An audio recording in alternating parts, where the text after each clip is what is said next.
Hey Mason, hey Theo. Today I thought I'd read another Alistair Grittle book, Alistair's Time Machine, by Marilyn Sadler, illustrated by Rodger Bollen. Illustrated means he did the drawings.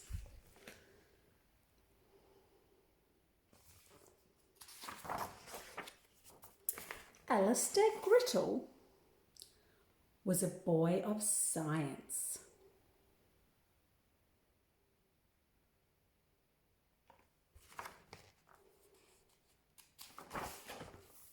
He collected slimy things in jars.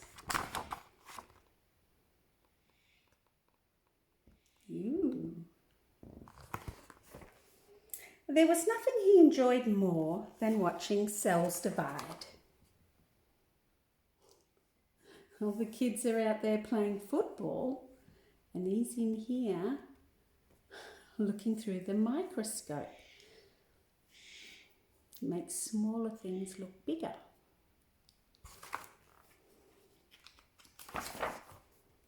He knew the Milky Way like the back of his hand. The Milky Way is a constellation of stars.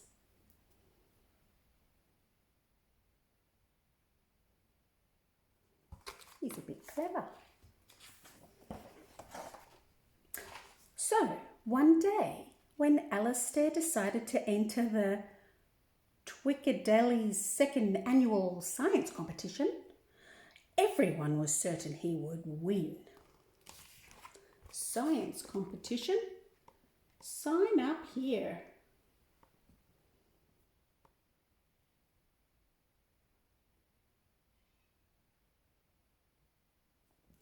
What are their faces like? Oh, there's a lot of frowning, isn't there?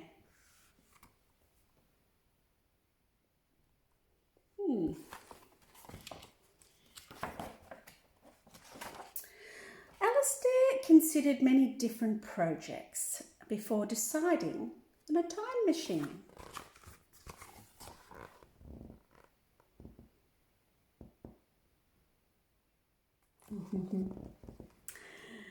Nicole, Dad and Auntie's sister, so that's your auntie, Nicole, she used to think his hair looked like a bottom. Does look a little bit like a bottom. The time machine was easier to build than Alistair had expected.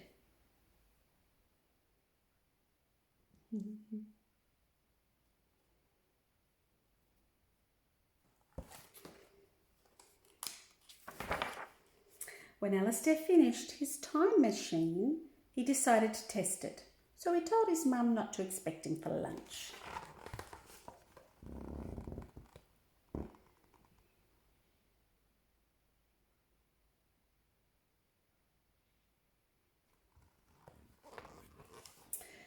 Alistair didn't want to go too far back in time, so he set his time machine for the day before yesterday.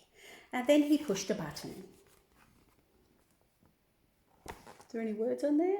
No, but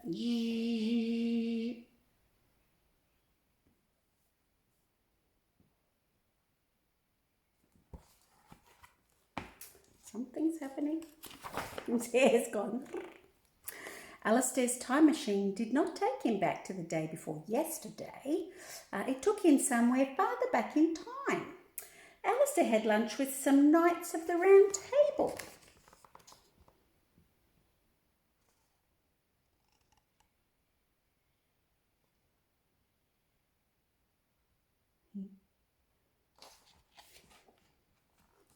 Look at him looking. He's not using a fork, he's using a knife in his hands. Look, I think that's Merlin, the magician looking at his time machine. Ooh. And what about those big dogs? They used to feed the dogs from the table. They used to just throw the bones on the floor for the dogs. So they were always hanging around.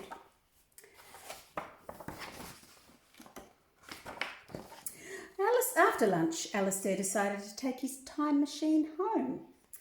He was quite disappointed it didn't work.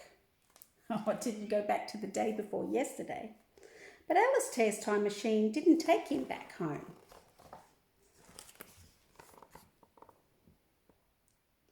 Look at everybody looking. Ooh.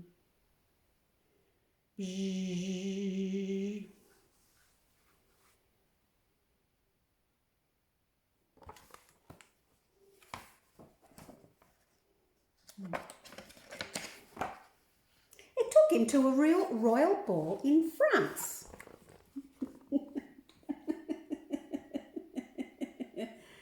Ooh. Well, they dress differently, don't they? Look at him standing correctly with his arm like this man. His legs together.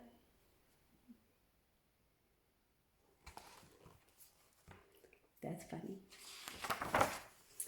It took him out to sea in a pirate ship.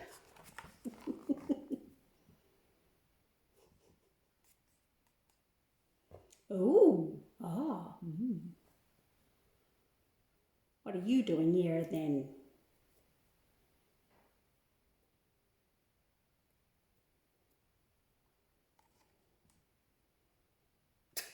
This guy's pipe, he spat it out. He was so shocked.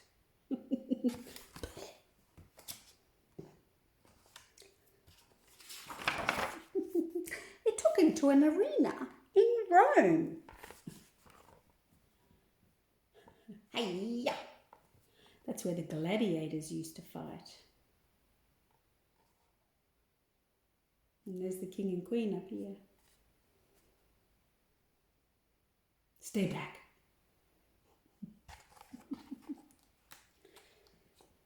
Looks blue.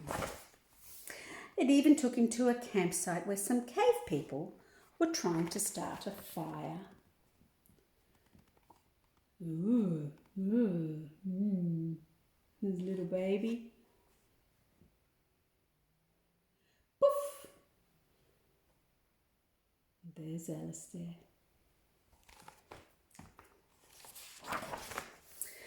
Alistair was not in the mood to teach the cave people how to start fire, so he gave them some matches. And then he set out for home again.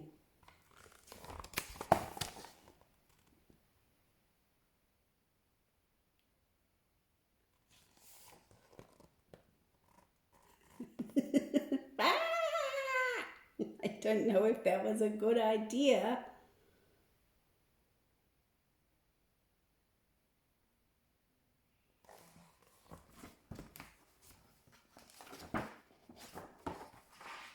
Alistair was just about to travel through time when all of a sudden a stampeding woolly mammoths came charging out of the bush.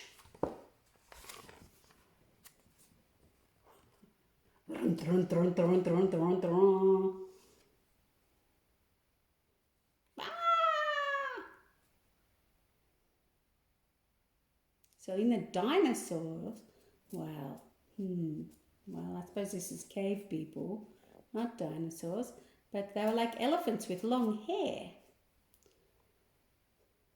Mammoths. Alistair didn't want the cave people to be trampled, so he turned the time machine on the woolly mammoths. The woolly mammoths disappeared into time. Alistair hoped he hadn't sent them to France, to that place in France.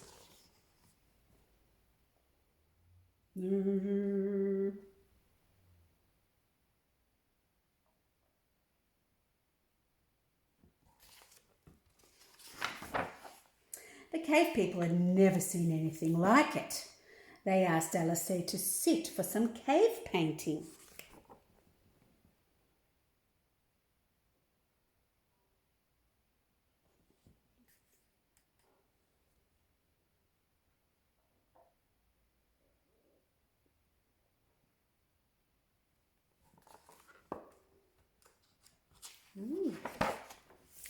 Alistair said goodbye to the cave people. Then he tried once more to go home. This time he was delighted to find himself back in his home basement. His time machine had worked after all. Goodbye. Poof.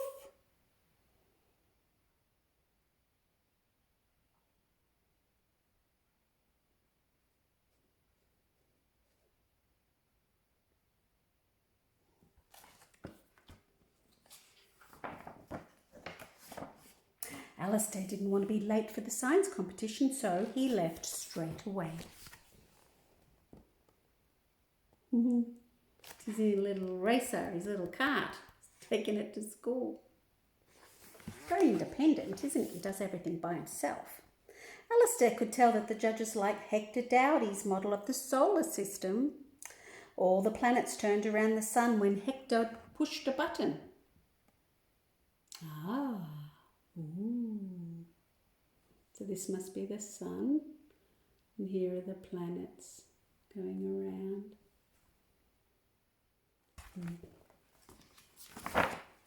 The judges thought Alistair's time machine was quite clever. When Alistair pushed the button to take the judges through time, nothing happened.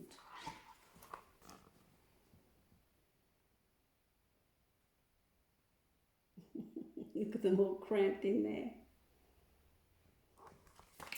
So the judges didn't think that Alistair's time machine worked. So they gave the first place ribbon to Hector Dowdy.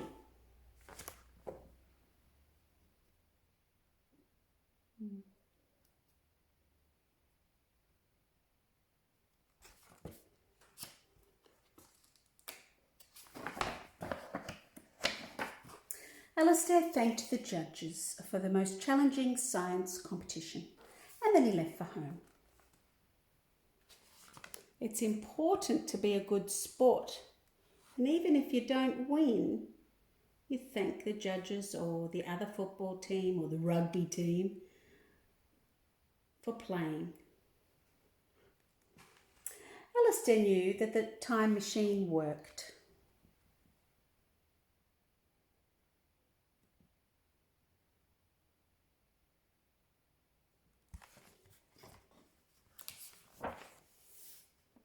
But how could he prove it? Dun, dun, dun. There they are. That's where he sent them, to his place. Those pesky woolly mammoths.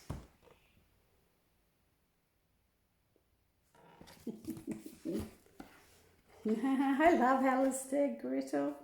He's so funny. Such a sensible boy. Maybe he's like your cousin Max. Max and Archie are your cousins. Maybe he's like Max. He's quite sensible. He might like these books. All right. Love you guys. Thanks for listening, choosing the book. I'll see you later. Bye.